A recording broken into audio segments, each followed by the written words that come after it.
So let's dive into that a little bit deeper. So let's say we're that individual and we're so stuck in the not the mundane, but we're stuck in the day-to-day weight of the world that we can't figure out how to get out of it. So you coming in as essentially a coach, like what steps and procedures are you then going to help me to then move forward?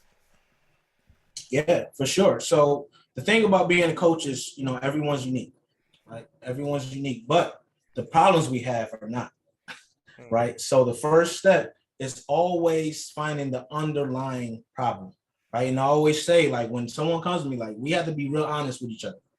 That's the first thing we're going to establish is that honesty.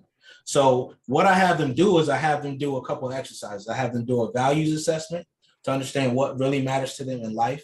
I have them do what I call a clean sweep, where we score and rank like where they are in their lives in different aspects. So it could be money, relationships, physical space, career. There's different things that you do an assessment of. And then I have them do a personality test, mm. right? And those three things are what I use to build our baseline. So with that baseline, now I know how to coach them, right? I use something called the Enneagram, which gives you like different scores, 1 through 9.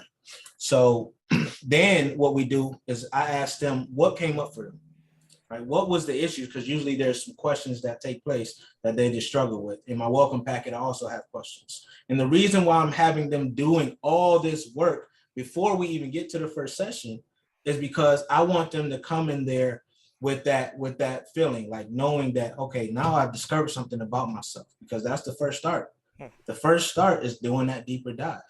And then after we do that, like I said, we work on forgiving ourselves for whatever that issue was and forgiving others, right? Because if you never forgive others, then they're going to have that power over you too, right? Because you keep going back. And then other people that you meet are also being judged by whatever that other person did, right? We see that all the time. So forgiving is a key part.